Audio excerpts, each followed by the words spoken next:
Hi നമ്മുടെ പ്രമുഖ വ്യക്തിയായ mister Sean mister Friday എന്താ പറയുന്നത് നമുക്ക് കേൾക്കാം. പുള്ളി പറയുന്നത് എന്താണെന്ന് പറഞ്ഞു കഴിഞ്ഞാൽ കന്യാസ്ത്രീമാരെ അദ്ദേഹം സനിയെ പോയി ഇറക്കിക്കൊണ്ടുവന്നു. BJP-കാരാണ് ആ കന്യാസ്ത്രീകളെ പുറത്തേക്ക് കൊണ്ടുവന്നെന്നാണ് പറയുന്നത്. കന്യാസ്ത്രീ ചെവിക്കലുകളൊക്കെ ഒരെണ്ണം കൊടുക്കുന്നതാണ് ഞാൻ കണ്ടത്. ഒരു വീഡിയോയ്ക്കകത്താണ്, ഇൻസ്റ്റാഗ്രാമിൽ പോസ്റ്റ് ചെയ്തൊരു വീഡിയോയ്ക്കകത്താണ്. ഞാൻ അവിടെ എടുത്ത് പേസ്റ്റ് ചെയ്തില്ല, കാരണം അത് കുറച്ച് ട്രോൾ വീഡിയോ ആണ്. അതായത് കന്യാസ്ത്രീമാരെ അവിടെ പിടിച്ചിട്ടപ്പോൾ തന്നെ ഇവിടെയുള്ള സകല മനുഷ്യരും, എല്ലാ പാർട്ടിയോ മതമോ ഒന്നും നോക്കാതെ സകലരും അതിനെ അപലപിച്ചു. ഞാൻ മുസ്ലിങ്ങളോടും സംയമനം പാലിക്കാനാണ് പറഞ്ഞത്, കാരണം അവരത് അർഹിക്കുന്ന സാധനം വാങ്ങിച്ചു കിട്ടട്ടെ എന്നുള്ളതായിരുന്നു. അവസാനം BJP തന്നെ വന്ന് അവരെ പുറത്തേക്ക് ഇറക്കുന്ന ഒരു സീനാണ് കണ്ടത്. എങ്ങനെ നിങ്ങൾ തന്നെ പിടിച്ചകത്തിടും, എന്നിട്ട് നിങ്ങൾ തന്നെ പിടിച്ച് പുറത്താക്കും. എന്നിട്ട് പറയും ഇത് രാജ്യത്തെ തീവ്രവാദ ശക്തികൾക്കെതിരെയായിട്ട് നടത്തിയ നമ്മളെ പോരാട്ടമാണെന്ന്. ഉണ്ടയാണ് ഈ ഉണ്ടംപൊരി വിശ്വസിക്കാൻ കുറേ വാഴകൾ. എന്തായാലും ഒരുത്തം വന്നിരുന്നുണ്ട് തള്ളി അങ്ങോട്ട് മറിക്കുന്നുണ്ട്. നമുക്ക് തള്ളി മറിപ്പ് കേൾക്കാം. പറയണ അറിയാ ഞാൻ പറയുന്നത് നിങ്ങൾ ഒന്നുകൂടെ നോട്ട് ചെയ്തോളൂ. കണ്ണൂര്, തലശ്ശേരി, കോഴിക്കോട്, കോട്ടയം, അങ്കമാലി, തിരുവല്ല, പത്തനംതിട്ട, മാനന്തവാടി, എറണാകുളം, ഇത്ര സ്ഥലം. ഇത് ഉറച്ച വിശ്വാസത്തിന്റെ അടിസ്ഥാനത്തിൽ, തെളിവുകളുടെ അടിസ്ഥാനത്തിൽ ഭാരതീയ ജനതാ പാർട്ടി പറയുന്നു. ഇത്ര സ്ഥലങ്ങളിൽ കണ്ണൂര്, തലശ്ശേരി, കോഴിക്കോട്, കോട്ടയം, അങ്കമാലി, തിരുവല്ല, പത്തനംതിട്ട, മാനന്തവാടി, എറണാകുളം, ഇത്രയും സ്ഥലങ്ങളിൽ SDPI ഈ സമരങ്ങളിൽ നുഴഞ്ഞു കയറി. എന്തായിരുന്നു ലക്ഷ്യം? ഞാൻ നേരത്തെ പറഞ്ഞു കഴിഞ്ഞു. അതുപോലെ തന്നെ കോൺഗ്രസിന്റെ നിലപാട് 600 കുടുംബങ്ങൾ ഇപ്പോഴും ആ മുനമ്പത്ത് നീതി കാത്ത് കഴിയുന്നുണ്ട്. അവരുടെ ഭൂമിക്ക് മേലുള്ള അവകാശം തിരിഞ്ഞു കിട്ടാൻ അവിടെ കഴിയുന്നുണ്ട്. അവർ മാത്രമല്ലടാ, നീതി കാത്ത് കഴിയുന്ന വേറൊരാളും കൂടെ ഉണ്ട്. എൻ്റെ പെണ്ടാട്ടിയുടെ അപ്പൻ ചീത്തയാക്കി വെടക്കാക്കി ഉണ്ടാക്കിയ ഒരു കുട്ടി സ്വത്തൊന്നും കിട്ടാതെ ഒരു മൂലയ്ക്കിരുന്ന് കരയുന്നുണ്ട്. അനക്ക് അവക്ക് വേണ്ടി എന്തെങ്കിലും ചെയ്യണമെന്ന് തോന്നിയിട്ടുണ്ടോ ഇത്രയും നാളായിട്ട്? ആദ്യം എൻ്റെ സ്വന്തം വീട്ടിലെ പ്രശ്നം ഒന്ന് പരിഹരിച്ചിട്ട് നീ വക്കഫിൽ ഇറങ്ങിയാൽ പോരേടാ. നാട്ടുകാരുടെ വസ്തുവകകൾ കണ്ട് വെള്ളമിറക്കുന്നവനെ. വക്കഫിനെ പറ്റി ഞാൻ ഒരുപാട് പ്രാവശ്യം പറഞ്ഞു. നാസർ കമ്മീഷൻ റിപ്പോർട്ട് എടുക്കുന്നതിനോടനുബന്ധിച്ച്, അതായത് പലരും വന്നിട്ട് ഈ പോക്കുവരവ് തീർക്കാനും അതിൻ്റെയോടൊപ്പം തന്നെ വസ്തുവകകൾ വിറ്റുപോകണമെങ്കിൽ തായ് പ്രമാണത്തിൽ നമുക്ക് വിട്ട് കിട്ടണം. തായ് പ്രമാണം എടുത്ത് നോക്കുമ്പോൾ അതിനകത്ത് വഖഫ് ബോർഡിൻ്റെ അധികാര പരിധിയിലുള്ളതാണ്. അത് വിട്ട് കിട്ടുക എന്നുള്ളൊരു ടേമുണ്ട്. ഇപ്പം നമ്മൾ ഒരാൾക്ക് വസ്തു വിൽക്കുകയാണെങ്കിൽ നമ്മൾ പൂർവാധികം അവർക്ക് വിട്ടുകൊടുക്കുക എന്നുള്ളൊരു ടേമാണ്. അതാണ് ഈ വഖഫ് ബോർഡ് കൊടുത്തിട്ടുണ്ടായിരുന്നില്ല.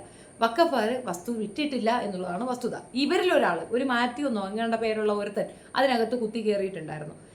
ഒന്നാമത്തെ കാര്യം, വഖഫ് ബോർഡ് അധികാരത്തിലേക്ക് ഇത്തരക്കാരെ കൊണ്ടുവരരുത്. മറ്റ് ഹിന്ദു കമ്മ്യൂണിറ്റിയുള്ളവരെ കൊണ്ടുവന്നാൽ പോലും ക്രൈസ്തവരെ കൂട്ടി ചേർക്കാനേ കൊള്ളത്തിലുള്ള തെളിവാണ്. അവനാണ് റോയി എന്നോ മാത്യു എന്നോ കറക്റ്റ് പേരറിയില്ല, ബട്ട് അയാളാണ്, ഒരു അഡ്വക്കേറ്റ് ആയിരുന്നു, ഈ വസ്തുവകകൾ മറിച്ച് വിറ്റത്. ഫറൂഖ് കോളേജിൻ്റെ അധീനതയിലുണ്ടായിരുന്ന വസ്തുവകകൾ അത് ഫറൂഖ് കോളേജിനും അതിനോടനുബന്ധിച്ചിട്ടുള്ള വിദ്യാഭ്യാസ സ്ഥാപനങ്ങൾക്കോ ഈ സേവന കേന്ദ്രങ്ങൾക്കോ വേണ്ടിയിട്ട് ഉപയോഗിക്കണം എന്ന് പറഞ്ഞുകൊണ്ട് കൊടുത്ത സേട്ടിൻ്റെ പ്രോപ്പർട്ടിയാണ് കയ്യേറ്റക്കാർ കൈയേറിയത്. വസ്തുത അവരുടെ കുറ്റവുമല്ല, കാരണം അവരറിഞ്ഞിട്ടില്ല, അവർ വസ്തു പൈസ കൊടുത്ത് വാങ്ങിച്ചതാണ്. പക്ഷേ ഇത് കയ്യേറി വെച്ചിരുന്ന വിഭാഗക്കാരാണ് അങ്ങോട്ട് കൊടുത്തിട്ടുള്ളത്. നഷ്ടപരിഹാരം അവർ വഖഫിൻ്റെ അടുത്തല്ല ചോദിക്കേണ്ടത്, അവർക്ക് ഈ വസ്തു കൈമാറിയവരുടെ അടുത്താണ് അവർ ചോദിക്കേണ്ടത്. അതാണ് നിയമം. അതുകൊണ്ടാണ് വഖഫ് ബോർഡിൽ തന്നെ ഇതിന് കൊണ്ടുവന്നത്. നിങ്ങൾ തീരുമാനിക്കൂ, അവർ മനുഷ്യരാണ്, അവർ ഇത്രയും തലമുറയ്ക്ക് ശേഷം അവരത് ഉപയോഗിക്കുന്നു എന്ന് പറഞ്ഞത്. നാസർ കമ്മീഷൻ വെച്ചത് അതിന് എന്താണ് ക്ലാരിറ്റി വരുത്തുക, ഇത് തീർച്ചയായിട്ടും വഖഫിൻ്റെ ആണോ അല്ലയോ എന്നുള്ളത് അന്വേഷിക്കാനാണ് നാസർ കമ്മീഷൻ ഏർപ്പാടാക്കിയത്. അതിൽ കൂടെ വ്യക്തമായ കാര്യം ഇത് വഖഫിൻ്റെ തന്നെയാണ്. പ്രശ്നം കോംപ്രമൈസ് ചെയ്യുക എന്നുള്ളതാണ് ഏറ്റവും നല്ലത്. അവകാശപ്പെട്ട സ്വത്താണെന്ന് അവർ പറഞ്ഞ് ബോധ്യപ്പെടുത്തി കഴിഞ്ഞാൽ വഖഫിന് ആരുടെയും പൈസ വേണ്ട. അത് വഖഫായിട്ട് ജനങ്ങൾക്ക് തന്നെ കൊടുക്കുന്ന ഒരു അവസ്ഥയാണുള്ളത്. അതും ഞാൻ പലപ്പോഴും എക്സ്പ്ലെയിൻ ചെയ്തതാണ്. ഇസ്ലാം കമ്മ്യൂണിറ്റിയുടെ ഒരു പ്രത്യേകതയാണ് അത്. കാരണം നമ്മൾ മാത്രം പണക്കാരാകുക, നമ്മൾ മാത്രം കഴിക്കുക എന്നൊരു ഫോം ഇല്ല അവർക്ക്. നമ്മൾ എത്ര സമ്പാദിക്കുന്നു, അല്ലെ 2.5% പാവങ്ങളുടെ അവകാശമാണെന്ന് പറഞ്ഞു വെക്കുന്ന വലിയൊരു ആശയവുമാണ്. അതിൻ്റെ ഒപ്പം തന്നെ വഖഫ് എന്ന രീതിയിൽ കൊടുക്കുന്ന വസ്തുവകകൾ സാമൂഹ്യ നന്മയ്ക്കാണ്. സമൂഹത്തിനും നന്മയുണ്ടാവണം, നമുക്കും നന്മയുണ്ടാവണം എന്ന് ചിന്തിക്കുന്ന ചിന്താധാരയുള്ള മനുഷ്യരെയാണ് ഒറ്റപ്പെടുത്താൻ ഇതേപോലുള്ള തൊട്ടികൾ കയറിയിരുന്നുകൊണ്ട് തൊട്ടിത്തരം പറയുന്നത് എന്നുള്ളതാണ് വസ്തുത. ഇനി അതിനെപ്പറ്റി ഞാനൊരു എക്സ്പ്ലനേഷൻ തരാൻ ആഗ്രഹിക്കില്ല, കൂടെ പറഞ്ഞതേ ഉള്ളൂ. അതുപോലെ നാട്ടുകാരുടെ വസ്തു മോഹിച്ചുകൊണ്ട് ആരെങ്കിലും നിന്റെ ഒപ്പം വന്ന് ചേർന്നിട്ടുണ്ടെങ്കിൽ അവർ ലോകവിഡ്ഢികളാണെന്ന് മാത്രമേ എനിക്കിതിനകത്ത് പറയാനുള്ളൂ. വഖഫ് 10 പൈസ കിട്ടുമെന്ന് വിചാരിക്കുക പോലും വേണ്ട, നടക്കത്തില്ല. ആ വഖഫ് റൂൾസിലൂടെ നേടിക്കൊടുക്കും എന്ന് BJP വാഗ്ദാനം കൊടുത്തിട്ടുണ്ട്. സംശയമാണ് ഞങ്ങൾ ചെയ്യും. BJP അങ്ങനെ പല വാഗ്ദാനങ്ങളും ചെയ്തിരുന്നു, എന്നൊക്കെ നടന്നാൽ മതി. പക്ഷേ അതിനെതിരായി സുപ്രീം കോടതിയിൽ നിലനിൽക്കുന്ന ആരാണ്? ഈ കോൺഗ്രസ് അല്ലേ, ഈ മുസ്ലിം ലീഗല്ലേ, അവരാണ് ക്രൈസ്തവ സ്നേഹം വിളമ്പുന്നത്. ഇതൊക്കെ മറച്ചു വെക്കുവാൻ, ഇതൊക്കെ കേരള സമൂഹത്തിന് മുമ്പിൽ കണ്ണടച്ചിരുത്താക്കുന്ന ഒരു സമീപനം കോൺഗ്രസ് തുടർന്നാൽ അതിനെ ജനങ്ങളോട് വിളിച്ചു പറയാനുള്ള ബാധ്യത ഭാരതീയ ജനതാ പാർട്ടിക്കുണ്ട്. കാരണം ഭാരതീയ ജനതാ പാർട്ടിക്ക് മാത്രമാണ് കേരള സംസ്ഥാനത്ത് മതേതര മുഖമുള്ളത്. അത് ഞങ്ങളുടെ പാർട്ടി കമ്മിറ്റി എടുത്ത് നോക്കിയാൽ നിങ്ങൾക്ക് മനസ്സിലാവും, ഞങ്ങളുടെ പാർട്ടിയുടെ ഭാരവാഹികൾ എടുത്ത് നോക്കിയാൽ നിങ്ങൾക്ക് മനസ്സിലാവും. മതേതരത്തെ ഇങ്ങനെ തുളുമ്പി വഴിയാണ് വിസേപ്പിക്കുകയോ എന്തുവാ. ഏറ്റവും കൂടുതൽ അവർ ആക്രമിക്കുന്നത് ഇസ്ലാമിയരെയാണ്. ഇപ്പം ഇയാൾ പറയുന്ന കുറ്റച്ചാട്ട് SDPIക്കാർ ഈ സമരത്തിൽ പാർട്ടിസിപ്പേറ്റ് ചെയ്ത് ഒരു നുഴഞ്ഞു കയറുകയാണ് ചെയ്തത്. 9 ഇടങ്ങളിൽ 9 ജില്ലകളിൽ നുഴഞ്ഞു കയറി ചെയ്തു എന്നുള്ളതാണ്. വാസ്തവത്തിൽ SDPIക്കാർ ചെയ്തത് തെറ്റൊന്നുമില്ല, ശരി തന്നെയാണ്. പക്ഷേ ഞാൻ പറഞ്ഞത് മൗനം പാലിക്കാനാണ്. എന്ത് കിട്ടി നിങ്ങൾക്ക്? ഇപ്പോൾ ഇത് കിട്ടിയില്ലേ? വല്ല കാര്യവും ഉണ്ടായിരുന്നോ? ആക്ച്വലി നമ്മൾക്ക് നേരിടേണ്ടി വന്ന അപരവൽക്കരണവും അവഹേളനവും മറ്റൊരു കമ്മ്യൂണിറ്റിക്ക് നേരിടുമ്പോൾ അതിനെ തട്ടിച്ചോദിക്കുക, അതായത് തട്ടിക്കേൾക്കുക എന്ന് പറയും. ചോദിക്കും, എന്താ ഇത്, നിങ്ങളെന്തിനാ അങ്ങനെ ചെയ്യുന്നതെന്ന് ചോദിക്കും. നിങ്ങളെയൊക്കെ പോലെ അങ്ങനെ ഒരാൾക്ക് ഒരു അപകടം വന്നാൽ അത് അവൻ്റെ പ്രശ്നമല്ലേ എന്ന് പറഞ്ഞ് മൗനമായിരിക്കുന്ന പരിപാടി ഇസ്ലാമിയർക്കില്ല. അതാണ് അവിടെ നീ കണ്ടത്. അത് നിനക്ക് വേറെന്തെങ്കിലും തോന്നിയിട്ടുണ്ടെങ്കിൽ അതിനെ ഭയങ്കര നിലപാടാ. കേരളത്തിന്റെ 30 ജില്ലകളിലും പാർട്ടി സ്ഥാപിച്ചിട്ടുള്ള ഹെൽപ്പ് ഡെസ്കിലേക്ക് കയറി വരുന്നവരുടെ മതം ഞങ്ങൾ അന്വേഷിക്കാറില്ല. നിങ്ങൾ ആ ലിസ്റ്റ് എടുത്ത് നോക്കണം. ഞങ്ങൾ ഇവിടുന്ന് ഓരോ കാര്യങ്ങളും ചെയ്തിട്ടുള്ള ആളുകളെ. സത്യമാണടാ, ആ ലിസ്റ്റ് എടുത്ത് ഞാൻ നോക്കാൻ തയ്യാറാണ്. പക്ഷെ നീ ഉറപ്പ് പറയണം, നീ എഴുതി ഒപ്പിട്ട് തരണം, നീ 2 ആഴ്ചയിൽ കൂടുതൽ ഇതിനകത്ത് നിൽക്കുമെന്ന്. കാരണം നമ്മൾ ലിസ്റ്റ് എടുത്ത് നോക്കും. ഇപ്പം നമ്മൾ കോൺഗ്രസ് പാർട്ടിയുടെ ലിസ്റ്റ് എടുത്ത് നോക്കും, ദേ കിടക്കണ് അപ്പനും മോനും നമ്മുടെ കോൺഗ്രസിന്റെ കൊണാണ്ടർമാരായിട്ട് അവിടെ ഉണ്ടായിരിക്കും. അടുത്ത ആഴ്ചയായിരിക്കും നമ്മൾ അടുത്ത ലിസ്റ്റ് നോക്കുന്നത്. കമ്മ്യൂണിസ്റ്റ് ദേ കിടക്കണ് 2 എണ്ണം. നിങ്ങൾക്ക് എന്നൊരു നിലപാടില്ല, ഒരു ഉറപ്പില്ല. അവിടെ എവിടെയാണെങ്കിലും നിൽക്കുമോ? ഓടി അപ്പുറത്തേക്ക് ചാടി കളിക്കുന്ന 2 എണ്ണം കൊണ്ട് ഇരുന്ന് ലിസ്റ്റ് പറയണം. നീ ആദ്യം എവിടെയെങ്കിലും ഒന്ന് ഉറച്ചു നില്ല്. നീ കോൺഗ്രസ്സാ, കമ്മ്യൂണിസ്റ്റാ, BJPയാ, നീ എന്തെങ്കിലും ആവട്ടെ, നീ സ്വതന്ത്രനായിട്ടെങ്കിലും ഒരിടത്ത് ഉറച്ചു നില്ലടാ, എന്നിട്ട് നീ പറ. പക്ഷെ മതം നോക്കിയും മതത്തിന്റെ വോട്ട് നോക്കിയും മാത്രം രാഷ്ട്രീയം കളിക്കുന്ന ഇടത് വലത് മുന്നണികൾക്കെതിരെ BJP കൈയും കെട്ടി നോക്കിയിരിക്കുമെന്ന് വിചാരിക്കുന്നത്. കാരണം ഇത് അപകടമാണ്, ഇവരുടെ ലക്ഷ്യം അപകടമാണ്. ആ ലക്ഷ്യം അവർക്ക് ലോകമെമ്പാടും അവർ നടപ്പിലാക്കി അത് കേരളത്തിലേക്ക് നടപ്പിലാക്കാൻ ശ്രമിച്ചാൽ ഈ രാജ്യവിരുദ്ധ ഇവിടുത്തെ മുഴുവൻ ഇസ്ലാം സഹോദരങ്ങളെ ഞങ്ങൾ സ്നേഹിക്കുന്ന ഒരു സംശയം വേണ്ട. ഇസ്ലാം സഹോദരങ്ങളെ നിങ്ങൾ സ്നേഹിക്കേണ്ട. അങ്ങനെ ഒരു ഡ്യൂപ്ലിക്കേറ്റ് നിന്റെ തന്ന പറഞ്ഞത് കേട്ട് വിശ്വസിച്ചിട്ട് ഈ SDPക്കാർ വന്ന് കമന്ന് വീഴുന്നെന്ന്. അവർ സഹായിച്ചാണ് നിന്റെ തന്തയ്ക്ക് ഒരു 4 അക്ഷരം മറ്റേതുണ്ടായത്, MLA എന്നൊരു സാധനം അവിടെ ഉണ്ടായത്. അങ്ങനെ കിട്ടിയ ഒരു പദവിയിൽ കയറി ഇരുന്നുകൊണ്ട് അവരെ തന്നെ തന്തയ്ക്ക് വിളിക്കുന്ന നിന്നെയൊക്കെ വിശ്വസിക്കാനും മാത്രം മണ്ടന്മാരാണ് അവിടെ ഉള്ളവരെങ്കിൽ വിശ്വസിക്കട്ടെന്നേ എനിക്ക് പറയാനുള്ളൂ. ഒരു കാര്യം ഞാൻ പറയാം, ലോകത്തെ കാര്യങ്ങളൊന്നും എനിക്കറിയത്തില്ല. പക്ഷെ കേരളത്തിൽ ആര് ഭരിക്കണമെന്ന് മുസ്ലിങ്ങൾ തീരുമാനിക്കാനുള്ള ശതമാനത്തിൽ അവർ കൂടുതല. അവർക്ക് വിഭാഗീയതയില്ല, അവരൊറ്റക്കെട്ടായിട്ട് നിന്നാൽ ഇല്ല, അവർ തീരുമാനിക്കും ഇവിടെ ആര് ഭരിക്കണം. നീ അതിനകത്ത് വലിയ ഗുണയൊന്നും പറയാൻ നിൽക്കേണ്ട കേട്ടാടാ. ഒരു ഗുണം ഇവിടെ ഏക്കാമില്ല. നിന്റെ തന്ത ഇനി വിശ്വസിക്കുന്ന പരിപാടി മുസ്ലിങ്ങൾക്കില്ല. അങ്ങനെ വിശ്വസിച്ചിട്ടുണ്ടെങ്കിൽ അവരെ പോലെ ലോക മണ്ടന്മാർ വേറെ ഇല്ല എന്നുള്ളതാണ്. സ്നേഹിക്കുന്നു, രാജ്യവിരുദ്ധരെന്ന് എൻ്റെ നാക്കിൽ വന്നതാണ്. ഇവൻ്റെയൊക്കെ എന്താ ചെയ്യേണ്ടെന്നറിയാമോ? കക്കൂസുവായന്മാരാണ് രണ്ടും, തന്തയും മോനും. പക്ഷേ അവർ രാജ്യത്തെ സ്നേഹിക്കുന്ന മുഴുവൻ ഇസ്ലാം സഹോദരങ്ങളെയും ബഹുമാനിക്കുകയും സ്നേഹിക്കുകയും കൂടെ നിർത്താനും ഞങ്ങൾ ആഗ്രഹിക്കുന്നു സംശയം. പക്ഷെ അതിനപ്പുറത്തേക്ക് ഈ രാജ്യവിരുദ്ധ ശക്തികളെ കൂട്ടുപിടിക്കുന്ന ഇത്തരം സംഘടനകൾക്കെതിരെ BJP ശക്തമായ നിലപാട് സ്വീകരിക്കുക തന്നെ ചെയ്യും. നന്ദി, നമസ്കാരം. അതിനിപ്പോ ഇവിടെ BJP ആരാണ്? BJP ഇവിടെ ആരെടുക്കണ്? BJP ഞങ്ങൾ എടുക്കണില്ലെങ്കില ലോകത്ത് ഒരിടത്തും ഇല്ല, ഇന്ത്യ പോട്ട് വേൾഡ് വൈഡിൽ എവിടെയെങ്കിലും BJPക്ക് എന്ത് കാര്യം? BJP ആരാണ്? ഏതെങ്കിലും ഒരു ഇസ്ലാം BJPയെ വിശ്വസിക്കുന്നെങ്കിൽ, BJPയെ ഉൾക്കൊള്ളുന്നുണ്ടെങ്കിൽ അവൻ ഇസ്ലാമേ അല്ലടാ. അങ്ങനെയുള്ള ഒരു കാറ്റഗറിയിൽ നിന്നുകൊണ്ട് വർത്താനം പറയണം, തള്ളി മറിപ്പ്. അല്ല, നിങ്ങൾ അന്വേഷിച്ചോളൂ. ഞാൻ പറയട്ടെ, നിങ്ങൾ പോലീസ് സംവിധാനമുണ്ട്, സ്പെഷ്യൽ ബ്രാഞ്ച് സംവിധാനമുണ്ട്, ഇന്റലിജൻസ് ബ്യൂറോ ഉണ്ട്. നിങ്ങൾ അന്വേഷിച്ചോളൂ. ഈ പറയുന്ന സ്ഥലങ്ങളിലെല്ലാം ഈ പറയുന്ന സംഘടനകളുടെ സാന്നിധ്യം ഉണ്ടായിരുന്നു കൃത്യമായി. അത് ഞാൻ നിങ്ങൾ പിതാക്കന്മാരോട് പലരോടും ചോദിച്ചു, അവരാരും പിതാക്കന്മാരാ? അല്ല, അനക്കൊരപ്പനല്ലേ ഉള്ളൂ. അല്ല, ഞാനങ്ങനെയാണ് അറിഞ്ഞത്. അങ്ങേർക്ക് ഇങ്ങനെ ഒരു ദുരന്തത്തിന് ഉണ്ടാക്കാൻ പറ്റുള്ളൂ എന്നാണ് എൻ്റെ ഒരു വിശ്വാസം. എനിക്ക് 5-6 പിതാക്കന്മാരുണ്ട്. എന്നാലും അത് ആരൊക്കെ ആയിരിക്കും? കേരളത്തിലെ ഏറ്റവും വലിയ പുരോഹിതന്റെ അടുത്ത് ഞാൻ ഇത് രാവിലെ ചോദിച്ചു, ഇങ്ങനെ ഒരു സംഭവം ഉണ്ടായി. കേരളത്തിലെ ഏറ്റവും വലിയ പുരോഹിതനാ അതാരായിട്ട് വരും? അറിഞ്ഞിട്ടുണ്ടോ? അദ്ദേഹം അറിഞ്ഞിട്ടില്ല. അപ്പോൾ പറഞ്ഞിട്ടില്ല.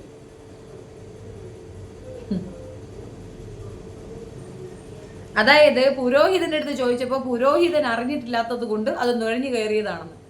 രാജ്യത്തെ ഒരു പൗരൻ അല്ലെങ്കിൽ പൗരകൾ 2 പേര് അപകടത്തിലാണ് എന്ന് തിരിച്ചറിയിൽ അവരെ അവിടെ പിടിച്ചിട്ടത് തെറ്റാണ് എന്ന് മനസ്സിലാക്കിക്കൊണ്ട് അതിനെതിരെ ശക്തമായി നിലകൊണ്ടിട്ടുണ്ടെങ്കിൽ അത് SDPകാരുടെ മഹത്വം തന്നെയാണ്. അവർ രാജ്യവിരുദ്ധരല്ല, രാജ്യസ്നേഹികളാണ്.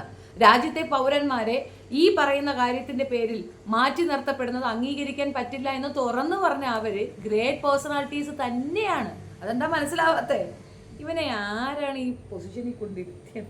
ഇവെന്തോ സംഭവമാണെന്ന് സ്വയം അങ്ങോട്ട് തോന്നുകയാണ്. അല്ല അളിയാ, നിന്റെ കൂടെ ഇരിക്കുന്ന വാഴകൾക്ക് അറിയാൻ വയ്യേ നീയാണ് ലോക കൂറയെന്ന്? നീ നിന്റെ പെണ്ണുമ്പിളെ മതം മാറ്റിയില്ലേടാ. മതം മാറ്റൽ എന്ന് പറയുന്ന ആ ഒരു മാഫിയയുടെ തലവനാണ് നീ. നിന്റെ വീട്ടിൽ തന്നെ ഒരു പെണ്ണെ കൊണ്ടുവച്ചിരിക്കുന്ന മതം മാറ്റിയല്ലേ കൊണ്ടുപോയത്? പാർവതി, ഇപ്പൊ അൽഫോൺസി. അതെങ്ങനെ നടന്ന്? ഇവൻ ലോക കൂറ മതം മാറ്റലിന്റെ ഏറ്റവും വലിയ ആശാനാണ്, തെളിവാണ്. നീ ഇവന് ചുമന്നുകൊണ്ട് നടക്കുന്നതിന് കുഴപ്പമില്ല. നീ നിന്റെ അപ്പനും കുറെ നാൾ ചുമന്നുകൊണ്ട് നടന്ന പാർട്ടി ഉണ്ടായിരുന്നു SDPI. അവർക്ക് വേണ്ടിയിട്ട് വേദികളിൽ കയറി നിന്ന് പ്രസംഗിച്ചല്ലോ നിന്റെ തന്ത. അന്നെന്ത് കൊടിക്ക് കളറ് വല്ല വ്യത്യാസം ഉണ്ടാ? അതോ പാർട്ടി മാറിയ ഇപ്പം? അല്ല, SDPക്കാർ മാറിയല്ലോ, നീയൊക്കെ എന്നും മാറുന്നതാണ്. തന്തയില്ല സ്വത്തായിട്ട് കൂടെ അല്ല, പൈതൃകമായി കൊണ്ട് നടക്കുന്നവരടുത്ത് നമ്മളെന്ത് പറയാനാണ്? സംവിധാനം അത് ഞാൻ പറയട്ടെ, എനിക്ക് കിട്ടുന്ന വിവരങ്ങൾ ഞാൻ പറയാം, നിങ്ങൾ അന്വേഷിച്ചോളൂ. എനിക്ക് കിട്ടുന്ന സംവിധാനം അല്ലെങ്കിൽ പാർട്ടിക്ക് കിട്ടിയ വിവരങ്ങൾ എന്ന് പറയുന്നത് ഗ്രൗണ്ട് ലെവലിൽ നിന്നും നമുക്ക് വളരെ നേരത്തെ തന്നെ ഈ വിവരങ്ങൾ കിട്ടിയിരുന്നു. പക്ഷേ അത് നമ്മൾ ക്ലാരിഫൈ ചെയ്തു. ഇത് വ്യക്തമാണ്. ക്രൈസ്തവ സഭയോട് നമ്മൾ ഈ കാര്യങ്ങൾ അറിയിക്കണം. കാരണം ഇത് ചെറിയൊരു കാര്യമല്ല. ഇത് കേരളത്തിന്റെ പൊതുസമൂഹം ഇത് ചർച്ചയാക്കണം, പൊതുസമൂഹം അറിയണം ഇതെന്താണ് സംഭവിച്ചുകൊണ്ടിരിക്കുന്നതെന്നും ഈ ആട്ടുംതോലിട്ട ചെന്നായ്ക്കൾ എന്തിനാണ് ഇത്തരം സമരങ്ങളിൽ വന്ന് കഴിഞ്ഞ കാലങ്ങളിൽ അവിടെ രാഷ്ട്രീയ നിലപാടും ഈ ഛത്തീസ്ഗഡിൽ 2 സിസ്റ്റർമാർ അറസ്റ്റിലായപ്പോൾ ഇവർ കാണിക്കുന്ന പെട്ടെന്നുള്ള സ്നേഹം എന്തിനാണ് എന്ന് പൊതുസമൂഹം ചർച്ച ചെയ്യണ്ടേ? ഇതോ കേരളത്തിലെ ഓരോ സഭാ നേതൃത്വത്തെയും സഭാപിതാക്കന്മാരെയും, അതുപോലെ സഭാപിതാക്കന്മാർ മാത്രമല്ല അൽമായ സംഘടനകളുണ്ട്, അവരെയും ഈ അപകടത്തെക്കുറിച്ച് ഭാരതീയ ജനതാ പാർട്ടി ബോധ്യപ്പെടുത്തും. തിരിച്ചെടുക്കില്ല. ഇത് സഭ അറിഞ്ഞ് അല്ല എന്നുള്ളതാണ് എൻ്റെ വിശ്വാസം. കാരണം ഞാൻ ഈ വിവരം അറിഞ്ഞപ്പം മുതൽ ഞാൻ ബന്ധപ്പെട്ട സ്ഥലങ്ങളിലൊക്കെ ഇപ്പോൾ ഏതെങ്കിലും പരിപാടിയിൽ പോയി ആശംസ അർപ്പിച്ചു പോയത് ആരാന്ന് പോലും അവരറിഞ്ഞിട്ടില്ല. പക്ഷേ ഇതിനകത്തെല്ലാം സാന്നിധ്യമുണ്ടായിരുന്നു. അപ്പോൾ ഇത് എൻ്റെ ആരോപണമല്ല. നിങ്ങൾ ഇതുമായി ബന്ധപ്പെട്ട് ഇന്റലിജൻസ്, സ്പെഷ്യൽ ബ്രാഞ്ച് ഇവരൊക്കെ നിങ്ങൾ അന്വേഷിച്ചോളൂ. ഞാൻ പറഞ്ഞ ആരോപണം തെറ്റാണ് എങ്കിൽ എന്തു ശിക്ഷയും അനുഭവിക്കാൻ ഞാൻ തയ്യാറാണ്. നീ പോയി തൂക്കിച്ചത്ത് കളയുക, പെട്ടെന്ന് തന്നെ നീ ഇതൊന്നും അവസാനിപ്പിക്കുക. അതാണ് നിനക്ക് വരുന്ന ഏറ്റവും നല്ല ശിക്ഷ. ഒന്നും പറയാനില്ല. ഇത് അയാൾ പറഞ്ഞതുപോലെ തന്നെ ഇത് കേരളം ചർച്ച ചെയ്യേണ്ട ഒരു വിഷയമാണ്. ഒരു കാര്യം ഓർത്തുകൊള്ളുക, ഇയാളുടെ അപ്പൻ ജയിച്ചത് ഇസ്ലാം കമ്മ്യൂണിറ്റിയുടെ സപ്പോർട്ടോട് കൂടിയാണെന്നുള്ളത് ഏത് ചെറിയ പിള്ളേർക്കും അറിയാം. അതിനുശേഷം ഇയാൾക്ക് ജയിക്കാൻ സാധിച്ചിട്ടുണ്ടോ? ഇല്ല. അവരുടെ ശത്രുത കിട്ടിയതോടെ ഇയാൾ ഒരു പ്രാവശ്യം പോലും ജയിച്ചിട്ടുമില്ല, ഇനി ജയിക്കാനോട്ട് പോകുന്നതുമില്ല. അപ്പൊ അതിൽ നിന്ന് എന്താണ് വ്യക്തമായത്? ഇസ്ലാം കമ്മ്യൂണിറ്റി പ്രൊമോട്ട് ചെയ്തൊരു വ്യക്തിയാണ് ഇവന്റെ അപ്പൻ. അയാൾ പ്രൊമോട്ട് ചെയ്യപ്പെട്ടത് അയാൾ നല്ലൊരു വ്യക്തിയാണ് എന്ന് തെറ്റിദ്ധരിച്ചിട്ടല്ലേ? അവിടെ മതം നോക്കിയിട്ടാണോ? അല്ല. എങ്കിൽ പിന്നെ ഇസ്ലാം കമ്മ്യൂണിറ്റിയിലുള്ള ഒരാളെ ജയിപ്പിച്ചു വിട്ടാൽ പോരെ. ഇനി ആ തെറ്റ് നിങ്ങൾ ആവർത്തിക്കാതിരിക്കുക. മറ്റൊരു മതവിഭാഗത്തിലുള്ള ഒരാളെയും കണ്ണുമടച്ച് വിശ്വസിച്ചുകൊണ്ട് പ്രൊമോട്ട് ചെയ്യാതിരിക്കുക. ഇനിയും മണ്ടത്തരം കാണിക്കുകയാണെങ്കിൽ നിങ്ങളെപ്പോലെ മണ്ടന്മാർ വേറെ ഇല്ല എന്ന് ഞാൻ പറയും. ഇത് ഏറ്റവും നല്ലൊരു ഉദാഹരണമാണ്. ഇത് നിങ്ങൾ ചർച്ച ചെയ്യേണ്ട ഒരു വലിയ വിഷയം തന്നെയാണ്. കാരണം ഇവനൊക്കെ ഒരു തെളിവാണ്, ഒരു എക്സാമ്പിളാണ്. ഇവനും ഇവന്റെ അപ്പനും എന്താണെന്ന് ദുനിയാവിനെ അവൻ കാണിച്ചുകൊണ്ടിരിക്കുകയാണ്. ഓർത്തു നോക്കൂ, നമ്മളെല്ലാവരും ടെൻഷൻ അടിച്ച് എല്ലാവരും ബുദ്ധിമുട്ട് അനുഭവിച്ച വിഷമിച്ച ഒരു കാര്യമാണ് ഈ കന്യാസ്ത്രീമാരുടെ അറസ്റ്റ്. ഒരിക്കലും ചെയ്യാൻ പറ്റില്ല. അതിനേക്കാൾ ഉപരി അവരെ ഇൻസൾട്ട് ചെയ്ത വിധം, അതിനെതിരെ ഇവിടെ മെജോറിറ്റി മെയിൻ സ്ട്രീമിൽ എല്ലാവരും വീഡിയോ ചെയ്തു, എല്ലാവരും ഐക്യദാർഢ്യം പ്രഖ്യാപിച്ചു, കൂടെ പോയി നിന്ന് സമരം ചെയ്യാൻ പോലും തയ്യാറായി ഇവർക്കൊപ്പം എന്ന് പറയുകയും ചെയ്തിരുന്നു. ആരും മാറി ചിന്തിച്ചില്ല. പകരം അവരുടെ സഭാ നേതാക്കന്മാരാണ് അവരെ തിരുത്തി പറഞ്ഞ് നിങ്ങൾ ചെയ്ത തെറ്റിപ്പം മനസ്സിലായില്ലേ എന്ന് അവരോട് ചോദിക്കുകയാണ് ചെയ്തത്. അപ്പോൾ ഇത്രയധികം സപ്പോർട്ടീവായി നിന്നൊരു കമ്മ്യൂണിറ്റിയെ വീണ്ടും ഇരുന്ന് അവഹേളിക്കുന്നവരെ മൂടുകുത്തി ഇടിക്കണ്ടേ? പച്ച വെള്ളം കൊടുക്കരുതെന്നാണ് എനിക്ക് പറയാനുള്ളത്. അതിന് ഞാൻ പറഞ്ഞതിൻ്റെ അർത്ഥം മനസ്സിലാക്കുക. നമ്മളുടെ ഭാഗത്തു നിന്നൊരു ചെറു വിരൽ പോലും ഈ തന്തയ്ക്കും മോനിക്കും കൊടുക്കാനേ പാടില്ല. ഒരു രീതിയിലുള്ള സഹകരണം പോലും ഇവരുമായിട്ട് വെക്കാൻ പാടില്ല എന്നാ പറയുന്നത്. അത്രത്തോളം ക്രിമിനലാണ് ഈ ചിന്താധാര. ഒന്ന് ഓർത്തു നോക്കിക്കാണ്. രാജ്യവിരുദ്ധരെന്നാണ് ഇസ്ലാം കമ്മ്യൂണിറ്റി അവൻ പറയുന്നത്. ഇസ്ലാം കമ്മ്യൂണിറ്റി രാജ്യവിരുദ്ധനാണെങ്കിൽ ഇവൻ്റെ അപ്പനും ഇവനും മുൻപ് അവരൊക്കെ ഒപ്പമല്ലേ ഉണ്ടായിരുന്നത്? അങ്ങനെ ഒരു രാജ്യവിരുദ്ധർക്കൊപ്പം നിന്നുകൊണ്ട് അവരുടെ സഹായത്തോടു കൂടി ഇവൻ MLA ആകാമായിരുന്നു? തെണ്ടിത്തരം മാത്രം ചിന്തിക്കുന്ന ഒരു അപ്പനും മകനും, അതിനപ്പുറം ഒന്നുമില്ല. നിരന്തരമായ അവഹേളനം, നിരന്തരമായ മോശവർത്താനം, മണ്ടത്തരമാണ് BJP ചേരാനുള്ള ആദ്യത്തെ ഇതാണെന്നാണ് ഞാൻ മനസ്സിലാക്കുന്നത്. മണ്ടത്തരമുള്ളവർക്ക് BJP പെട്ടെന്ന് ചേരാൻ പറ്റുമായിരിക്കും.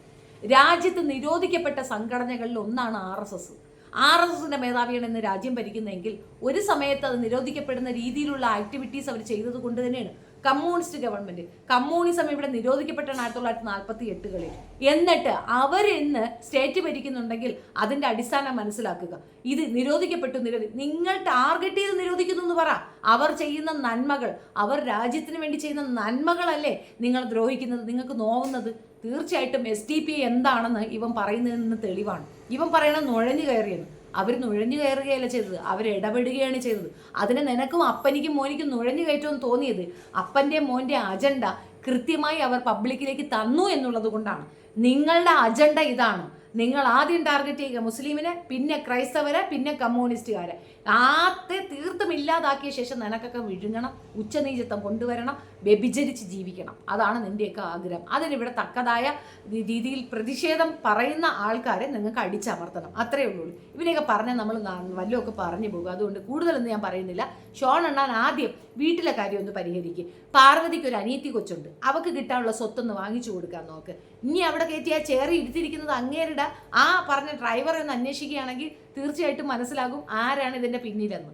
കൃത്യമായിട്ട് ബോധ്യപ്പെടും സ്വത്തിന് വേണ്ടി ആരാണ് ചെയ്തതെന്നുള്ളത്. അതൊന്നും ഞാൻ കൂടുതൽ പറയുന്നില്ല. അൽഫോൺസ എന്ന് പറയുന്ന സ്ത്രീ പാർവതി എന്നായിരുന്നു. അവരുടെ മതം മാറ്റി നീ നിന്റെ പേരിലേക്ക് ചേർത്തിട്ടുണ്ടെങ്കിൽ അവിടെ നീ എന്ത് മതേതരത്വമാണ് കാണിച്ചതെന്ന് ആദ്യം നീ പറ. നീ നിന്റെ മതേതരത്വം വിളമ്പടാ. BJPക്ക് മതേതരത്വം ഉണ്ടെങ്കിൽ നിന്റെ വീട്ടിൽ മതേതരത്വം ഉണ്ടോ? നിന്റെ ഭാര്യ എന്ന് പറയുന്ന സ്ത്രീ പാർവതിയല്ലേ, അൽഫോൺസയാണോ? ആണോ? നീ തിരുത്തി പറ. എന്നാൽ ശരി. അപ്പോൾ സ്വന്തം വീട്ടിൽ നടത്തിയിരിക്കുന്ന ആ ക്രൂരത പുറത്തേക്ക് പറയുന്നതിന് പകരം ബാക്കിയുള്ളവരുടെ നെഞ്ചത്തോട്ട് കയറേണ്ട കാര്യമൊന്നുമില്ല. ഒരു രീതിയിലും മതം മാറ്റുമോ മറ്റൊന്നും നടത്താതെ അവളുടെ ഒരു അനീതി കൊച്ച് അവിടെ താമസിക്കുന്നുണ്ട്. അതിനെ മതം മാറ്റിയിട്ടില്ല, അത് അതായിട്ട് തന്നെയാണ് ജീവിക്കുന്നത്. അവിടെയുണ്ട്, അതിനെ കെട്ടിയിരിക്കുന്ന ഒരു ഇസ്ലാമാണ്. എന്നിട്ട് എന്തായി? അപ്പോൾ മതേതരത്വം എവിടെയുണ്ടെന്ന് അതിനകത്ത് തന്നെ വ്യക്തമാണ്. കൂടുതൽ കൊണയം പറഞ്ഞുകൊണ്ട് ഇങ്ങോട്ട് തള്ളാതിരിക്കുന്നതിന് നിനക്കും നിന്റെ തന്തയ്ക്കും നല്ലതെന്ന് പറഞ്ഞു വെക്കുന്നു. അത്രയേ ഉള്ളൂ. അപ്പം വായിൽ വന്നതാണ് അവൻ്റെ അത്. രാജ്യവിരുദ്ധരാണ് രണ്ടുപേരേ ഉള്ളൂ പൂഞ്ഞാറ്റിന്ന്. അത് നീ നിന്റെ അപ്പനുമാണ്.